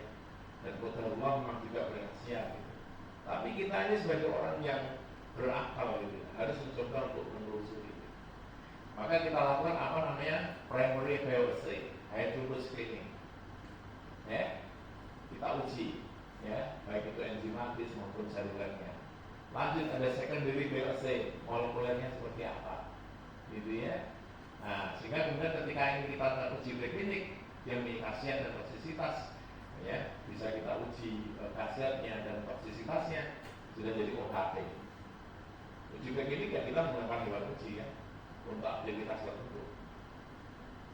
Kan gitu ya, gitu. Sehingga menjadi obat herbal terstandar. Yang itu tidak dipersyaratkan dicabut. Ya, kalau OHT itu sudah ada uji kliniknya. Misalkan untuk antiinflamasi ya diuji ke hewan uji. Ya, untuk anti kanker ya diuji ke hewan uji. Nah, juga termasuk dipantau toksisitasnya, ya, toksik ya. Ya. Nah, setelah ini OHT bagus itu ya bisa saja kita develop untuk menjadi fitofarmaka. Ya, syaratnya apa? Kita lakukan uji klinik. Gitu. Ini adalah bagaimana alur pengujian obat herbal. Ya. Sehingga ketika mulai pada OHT kita kembangkan obat tradisional ini pada standarisasi sediaan, pada posisi itu kemudian kita sudah melakukan saintifikasi terhadap obat tradisional yang kita lakukan. Ya, ini alur pengujiannya. Nah, ini adalah contoh ya produk fitofarmaka yang beredar. Ya. Ini kalau ini data yang lain ini saya peroleh itu ada 48 OHT dan 8 produk fitofarmaka. Mungkin saya sudah berempat tadi 18 sama 68 tadi. Bisa saja. Gitu ya. Nah, produk fitofarmakanya adalah apa? Nodia, Remenil. Ya, Nodia itu dikeluarkan oleh Kimia Farma. Kemudian dia mengeluarkan apa itu Nudiatap. Itu juga fitofarmaka. Kemudian Remenil, ya, ini produk dari PT Remenil. Ini untuk rematik, ya rematik. Kemudian ada Stimuno, namanya Stimuno, ya, meningkatkan daya tahan tubuh. Inlasin, Lipitens, gitu ya, Resindex. Nah, ini 3456 ini produknya Desa Medika. Ini sebagai contoh saja, biasanya nggak menawarkan produk ya. Kita menawarkan produk. Kemudian ada Tensigard, Agrunet. Tensigard ini produksi PT Papros, dia untuk hipertensi, dia diproduksi dari Sledri, gitu. Dan yang ke-8 adalah Exgra, ya, ini produk juga dari PT Papros, ya. Itu kurang N, ya, Papros, ya. Itu untuk Exgra, namanya Exgra, gitu kan ya, apa untuk energi, afrodisiak apa semacam itu, gitu. Ya. Nah, saya detailkan sedikit ya, nodial. Nodial ini isinya adalah atapulgit, kemudian ada ekstrak psidiphorium, daun jambu biji, dan ekstrak curcuma domestica rhizome. Nah, ini zat aktifnya adalah atapulgit. Ini kan karbon aktif nih, kan gitu ya. Menyerap racun, bakteri, dan cairan berlebihan di usus, serta meningkatkan konsistensi feses. Ya. Nah, sebetulnya itu saja cukup kan? Nah, dia untuk mengembangkan fitofarmaka ditambah ekstrak daun jambu biji. Ya. Ekstrak daun jambu bijinya ini ditargetkan bekerja pada otot polos usus. Ya. Yang bekerja apa? Tanin. Nah, tanin itu yang bawah itu, struktur tanin itu yang bawah. Ya, melapisi mukosa usus dan bantu meredakan diare. Itu tanin itu yang bawah. Kemudian ekstrak kunyit yang mengandung kurkuma. Kurkuma itu yang atas itu. Ya, bertindak sebagai antioksidan dan memiliki efek antispasmodik. Ya, mengurangi kram perut. Ini nodial. Nah, kalau logik ya jadinya ya. Logik. Ya, sehingga karena dia sudah melalui uji klinik gitu ya, ada alat pakai yang jelas. Diminum 3 kali 1, kan gitu ya, maksimal berapa hari. Ya. Nah, ini remenil. Ya, kandungannya ada kunyit, jahe, temulawak, temu kunci, buah cabai jawa. Ya. Jadi curcuma domestica itu ya mengandung curcuminoid sebagai antiinflamasi. Ya, kurkumanya tadi yang di atas tadi, yang slide sebelumnya. Kemudian zingiber dia mengandung sogal, sogal itu yang atas kiri. Ya, kemudian mengandung gingerol. Ya, itu gingerol itu yang mana? Saya lupa. Nanti dicari ya, gitu ya. Kalau yang pojok kiri bawah, nah, yang kiri bawah itu sampurisol. Ya, juga ada retropacti fructus itu mengandung piperin, ya piperin, gitu ya, mengandung piperin. Nah, ini adalah senyawa-senyawa yang memang secara ilmiah gitu ya, dia memang mempunyai kemampuan untuk meredakan sakit.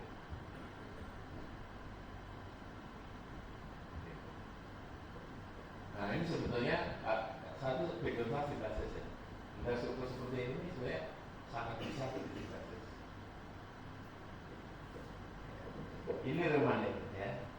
Nah, kemudian stimulo nih.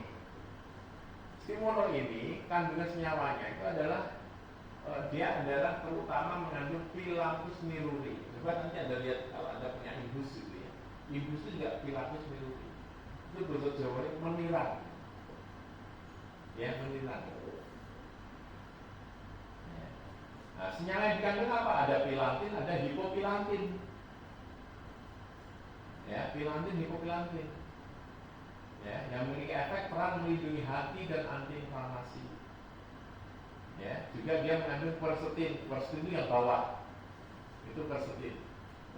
Gitu ya. Yang atas itu adalah pilantin dan hipopilantin.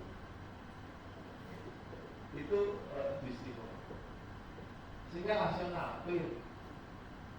Ya, nah, hanya kadang-kadang Anda nggak tahu ya. Cara aturan pakai.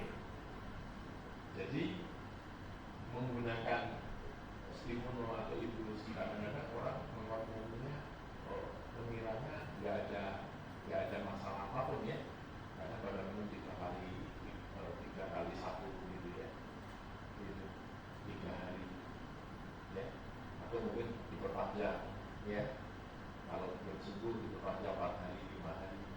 Padahal ini makanya harusnya ini sehari 1 aja cukup dan maksimal 3 hari. Kalau sudah 3 hari berhenti dulu. Gitu. Kenapa? Karena kalau lebih dari 3 hari, ini kan saya ketemu langsung nih sama yang produksi ini ceritanya. Itu modal itu Pak makanya gitu. Itu kalau lebih dari 3 hari, ternyata tidak menaikkan daya tahan tubuh, justru menurunkan daya tahan tubuh. Repot kan? Maka harusnya tahu ya aturan pakainya. Ya. Ini stimulo ya. Nah, kemudian tensi GAP. Tensi GAP itu kandungan utamanya sedri dan ortosifon folio. Yang utamanya itu adalah api herba. Anda pernah dengan seledri, ya kan? Sayur kan Pak seledri enaknya. Gitu. Ternyata sayur ini dia mengandung apiin dan apigenin seledri ini. Ya, gitu. Apiin itu adalah glikosida dari apigenin. Jadi Anda lihat, yang bawah itu apigenin, yang atas itu apiin. Hanya ketambah struktur glukosa. Ya, struktur senyawa gula. Itulah apiin dan apigenin yang dia kemudian mempunyai peran untuk bisa menjadi anti hipertensi. Gitu. Ya ini tensi kan, ya. Nah, sehingga itulah obat-obat herbal yang berkembang dengan evidence base yang sangat baik. Gitu. Ya, nah, sehingga memang kita perlu nih untuk mulai melakukan standarisasi obat herbal ini, sehingga lebih rasional, ya. Lebih terukur begitu ya, baik itu aktivitasnya maupun kita juga bisa lebih berhati-hati terkait dengan efek sampingnya kan gitu ya. Nah standarisasi itu bisa fisik, bisa biologi, bisa botanik, bisa kimia gitu ya, sampai kemudian nanti metaboliknya gitu ya, kandungan sewanya apa.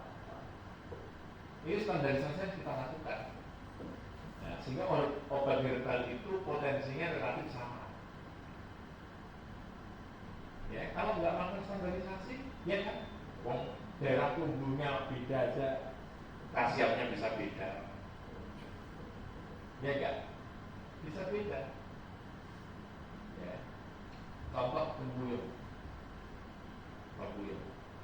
itu kalau nggak salah ya, kalau nggak salah ingat itu nama ilmiahnya Songus arvensis.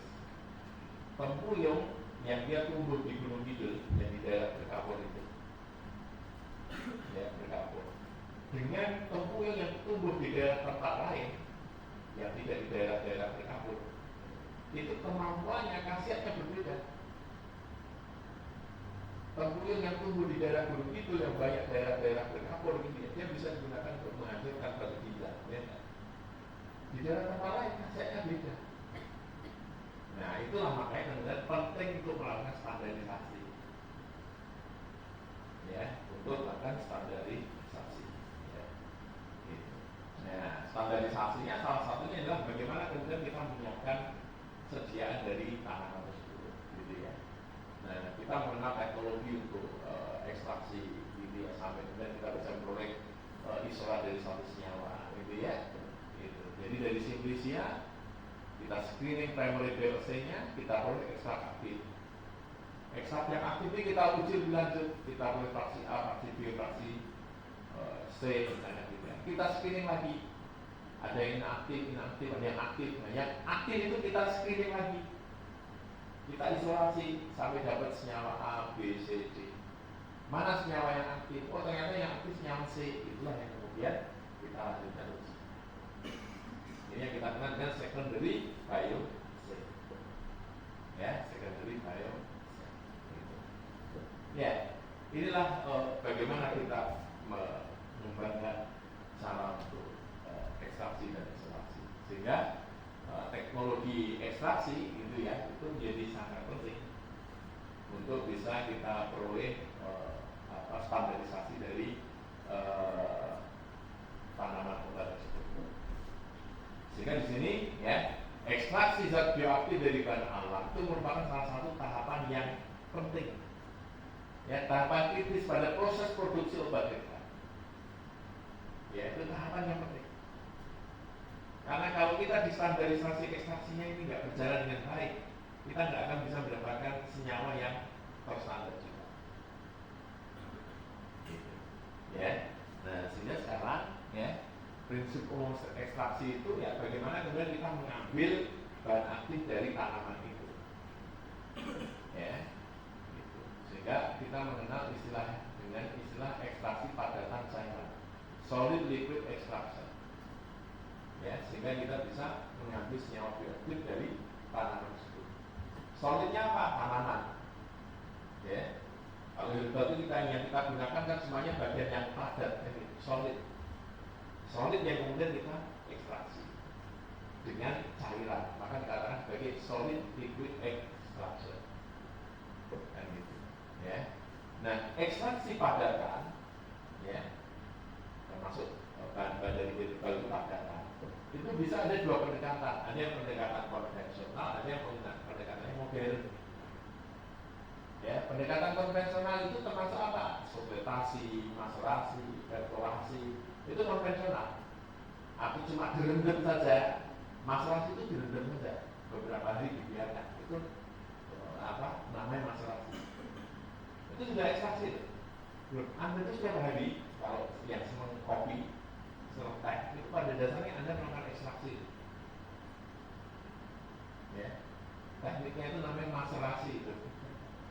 Ya kan, serbuknya atau daunnya dikasih air panas. Coba teh itu ya, gitu kan?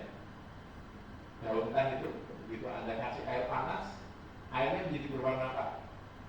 Coklat gitu ya. Berarti senyawanya sudah keluar dari daun menuju air. Itu namanya ekstraksi maksudnya. Sederhananya gitu. Ya, itulah ekstraksi. Ya. Tanaman herbal itu ya ekstraksinya seperti itu. Ya. Nah, ini kemudian teknologinya macam-macam. Ada perkolasi. Perkolasi itu artinya cairan yang untuk mengekstrak itu dilewatkan berulang gitu pada tanaman itu. Ya, dilewatkan sehingga nanti zat aktifnya terbawa, diteteskan dulu berulang gitu. Ya. Kemudian ada yang sudah menggunakan pendekatan yang lebih maju, ya, modern. Misalnya dengan ultrasound assisted extraction. Kenapa pakai ultrasound? Karena dengan ultrasound ini dia bisa memecah sel-sel yang ada pada solid, material solid yang akan kita ekstrak tadi, sehingga senyamannya diharapkan mudah keluar. Ya, gitu. Kemudian ada microwave assisted extraction sama. Intinya adalah bagaimana kemudian dia ekstraksinya itu bisa lebih efektif. Ya, lebih efektif. Ini prinsip umumnya, ya. Nah, ini gambarannya ya. Jika kalau kita punya drying, ya, dari tanaman yang kita gunakan, kemudian kita krasing, kita buat ukuran lebih kecil, sehingga menjadi powder, jadi powder gitu ya. Baru kemudian dia bisa kita ekstraksi. Ada dengan cara konvensional ataupun dengan yang advanced extraction techniques, ya. Nah, hasil ekstraksi kita kan masih cairan nih. Nah, maka kita saring nih. Ya, kita saring. Nah, kemudian kalau disaring itu ada bagian yang tertinggal di saringannya kan, itu namanya residu. Cairannya tadi kita keringkan, itu jadi ekstrak. Ya, kita keringkan jadi ekstrak. Gitu. Ya. Bisa juga cairan tadi kita ekstraksi lebih lanjut dengan namanya rotary evaporator. Rotary evaporator ini tujuannya adalah untuk menghilangkan cairannya, kita memperoleh ekstrak kentalnya. Gitu. Jadi untuk memperoleh ekstrak kental, gitu ya, itu bisa didiamkan saja. Kalau larutnya dalam larut organik itu bisa muak, ya, itu bisa menjadi ekstrak. Atau bisa juga kita lakukan dengan cara menggunakan rotary evaporator itu, sehingga kita peroleh ekstrak. Nah, ekstrak ini yang kemudian mau kita lanjutkan lagi, kita biopsi dulu, kemudian kita vaksinasi, kita isolasi dari ekstrak ini. Itu teknologi yang kita gunakan, gitu ya. Oke. Nah, lanjut kita standarisasi ekstrak. Nah, standarisasi ekstrak itu ya umumnya masih menggunakan analisis yang sifatnya kuantitatif maupun kualitatif. Ya, kuantitatif itu menggunakan senyawa penanda kimia. Ya, jadi kita punya senyawa penandanya nih. Jadi kalau misalkan nih kurkuma itu mau kita standarisasi. Berapa sih kandungan kurkuminnya? Maka kita pakai senyawa standar namanya kurkumin. Nah, kita bisa menganalisisnya pakai apa? Yang atas itu gambar pakai TLC, thin layer chromatografi. Kita bandingkan spotnya ada nggak, sama nggak, tebalnya sama nggak. Kalau sama berarti ekstraknya ini sudah punya standar sekian. Kuantifikasi dari kurkumin. Kalau yang bawah itu namanya HPLC. Jadi ekstraknya itu kita larutkan dalam bahan yang tepat, dilewatkan ke suatu kolom, sehingga bahan aktifnya bisa memisah, kita bisa mendeteksi kurkuminnya itu seberapa. Nah, itu gambaran atasnya itu kromatografnya. gambaran dari pemisahan senyawa yang ada dalam ekstrak tersebut. Ternyata kurkuminnya itu yang paling tinggi itu mas, gambarnya. Ya, nah, sehingga kalau kita punya pembandingnya, kita bisa ukur nih kurkuminnya ada berapa yang ada dalam tanaman tersebut. Ini standarisasi yang kita lakukan. Ya, baru kemudian nanti kita lanjutkan nih BOC-nya. Ya, jadi kita punya ekstrak standarnya apa, ekstrak terpurifikasi hasilnya apa, kita punya senyawa penandanya itu apa saja. Ini sekarang library-nya udah banyak. Jadi apapun Anda searching sudah insya Allah sudah banyak yang bisa menentukan senyawa penandanya apa.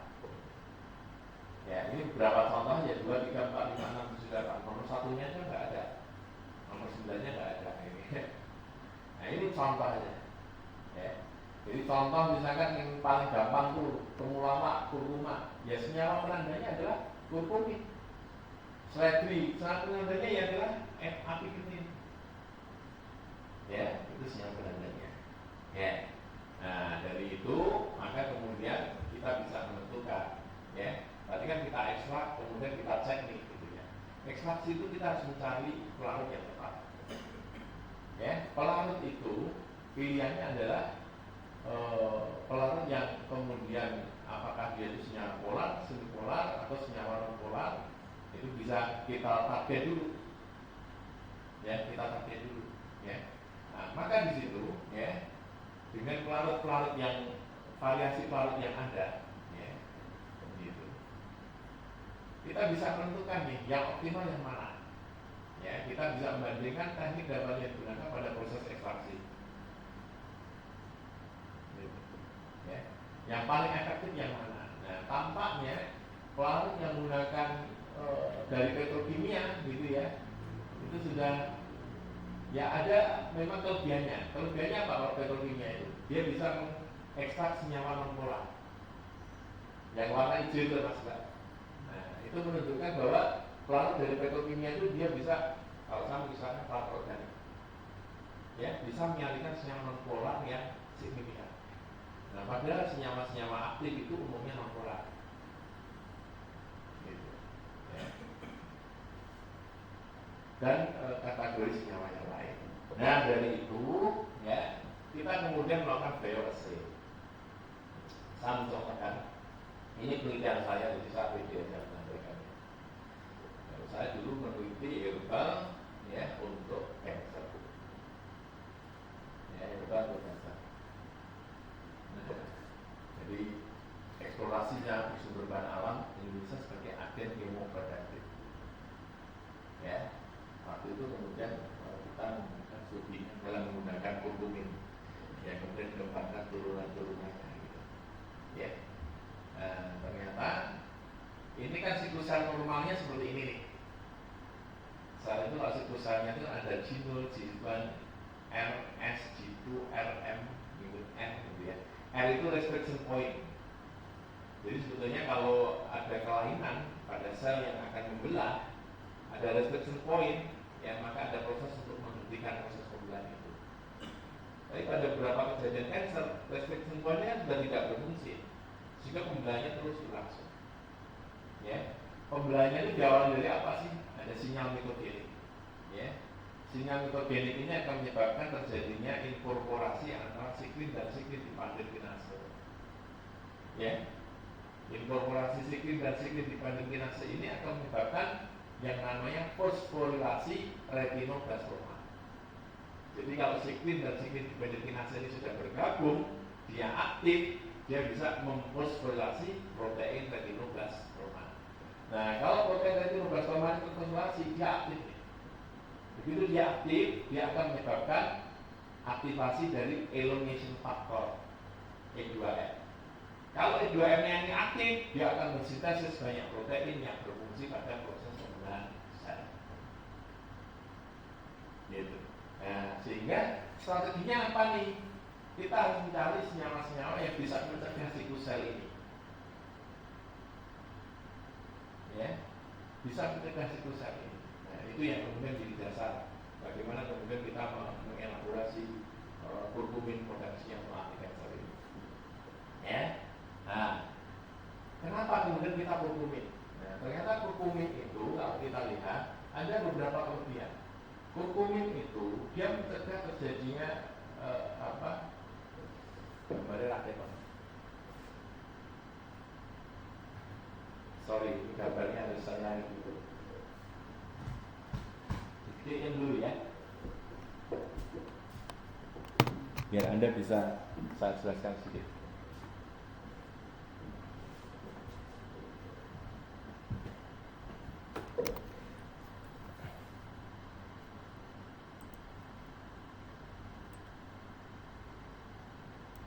Nah ini ya. Jadi kurkumin ini ternyata dia mempunyai kelemahan. Kelemahannya apa? Yaitu dia limited bioavailability. Dan itu memang terbukti. Saya kan melakukan penelitian tentang kurkumin sudah lama. Sejak tahun 97. Ya. Dia itu bioavailabilitasnya itu jelek. Jadi ketika sudah masuk ke usus, itu penyerapan usus ke sirkulasi udara itu rendah sekali.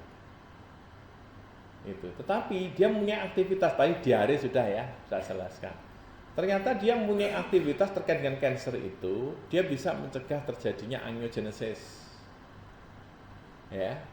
Kemudian dalam beberapa penelitian dia bisa mencegah terjadinya siklus sel. Ya, pada fase-fase tertentu. Ini kurkumin. Ya. Nah, ternyata kurkumin ini, Mas Mbak, gitu ya. Dia punya kelemahan mendasar. Apa kelemahannya? Ini kan struktur kurkumin nih. Kelemahannya ini di nomor 4 ini, Mas Mbak, di Romawi 4 ini. Kurkumin ini nggak stabil. Sehingga sebetulnya kalau orang yang ngerti ya, ada orang yang sediaannya kunir, kok dibuat dalam bentuk larutan, digunakan dalam beberapa hari, itu sudah nggak make sense. Kenapa saya katakan nggak make sense? Karena ini pecah struktur tengahnya ini. Dia akan pecah jadi 2 nih pada bagian yang nomor 4 ini. Jadi pecah menjadi bagian kanan dan bagian kiri. Itu kalau dia kena cahaya dalam bentuk larutan itu cepat sekali pecahnya. Itu. Nah, maka dari itu pemikirannya adalah yang tengahnya dihilangi nih, dimodifikasi jadi tunggal begini. Ya, salah satu yang kita kembangkan namanya PGP1. Ya, PGP1. Ya, ini modifikasi aja, karbonnya diganti H. Gitu. Ya, ini modifikasi yang kita lakukan. Ya, nah, sehingga ini hasil modifikasi dan aktivitasnya. Jadi ini sel normal nih. Sel normal itu gambarnya begini. G1-nya lebih tinggi daripada G2.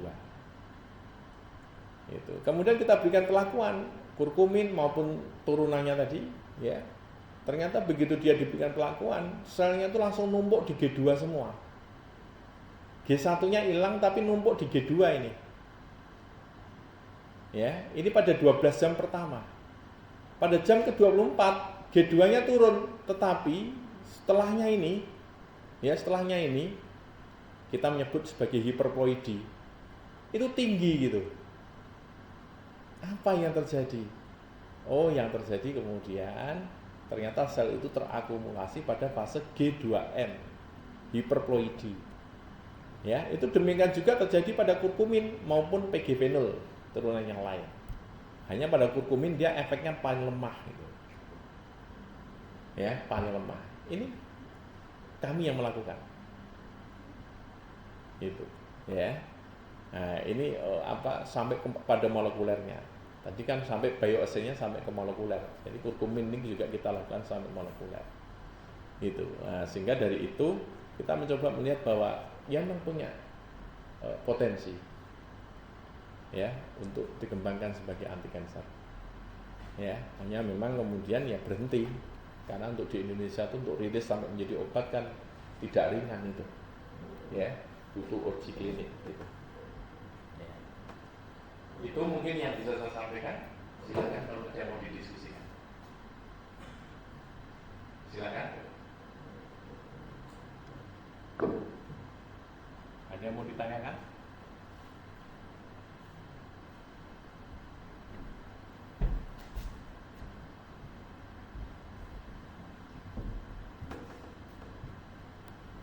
Ayo Mas Mbak, masih ada waktu 9 menit. Ada yang mau ditanyakan? puasa loh. Apa gunanya ya? Silakan Mas Mbak, ada yang menanyakan? Nah sekarang dengan apa yang saya sampaikan tadi, Anda punya perspektif yang tentu bisa digunakan untuk membantu bagaimana bisa meningkatkan kualitas penggunaan herbal ini dalam pengobatannya. Jadi tidak selalu kemudian herbal itu juga tidak berkhasiat, tidak bermutu, tidak. Yang sudah melalui standarisasi, sudah melalui pengujian, ya pasti dia juga mempunyai kualitas yang baik. Gitu. Dalam hal kemudian di masyarakat masih ada salah persepsi terkait dengan herbal, kita juga harus membantu untuk menjelaskan. Ya, gitu. Insya Allah masyarakat itu dokter yang ngomong masih mendengarkan, ya, masih mendengarkan. Jadi ini merupakan tugas bagi kita untuk mendidik masyarakat. Silakan ada yang bertanya? Tidak ada? No question? Ya. Kita cukupkan? Langsung turun, oleh semua ngipir kan gede, saya sudah saya itu. Sudah ngimpi sampai Malaysia, sampai Singapura. Oke, demikian ya. Saya harap Anda punya semangat untuk belajar terus gitu ya. Jadilah dokter-dokter yang berkualitas ya. Insya Allah kalau Anda ini jadi dokter yang berkualitas, kesempatan untuk mendapatkan pahala itu besar. Tapi kalau Anda jadi dokter yang sak-sak gitu ya, tidak berkualitas itu ya, Anda tidak punya impact yang cukup, ya, tidak punya dampak yang cukup, ya, untuk kesehatan masyarakat kita. Itu. Jadi saya lagi belajar terus, Mas Mbak, ya, jadilah dokter yang berkualitas sehingga menjadi dokter yang betul-betul berdampak untuk meningkatkan kesehatan masyarakat kita. Ya, idealismenya dijaga. Ya, idealisme harus dijaga. Ya, jangan menjadi dokter hanya sekedar untuk kemudian punya orientasi materi saja. Ya, itu. Tapi lagi idealisme kita adalah bagaimana kita bisa membantu masyarakat untuk mendapatkan pengobatan yang terbaik. Gitu. Nah, itu berangkatnya dari Anda semua. Ya, itu. Jadi jaga semangat spirit untuk meningkatkan kualitas diri Anda, belajar terus gitu ya. Itu insya Allah kalau Anda nanti punya reputasi yang baik gitu ya, nah udah ya, gitu. Kalau reputasinya bisa Anda jaga gitu ya, Anda dokter yang sukses. Gitu. Itu saja mungkin dari saya. Terima kasih. Ya, saya hanya satu kali pertemuan saja. Kita cukupkan dengan hamdalah. Alhamdulillahirobbilalamin. Assalamualaikum warahmatullahi wabarakatuh.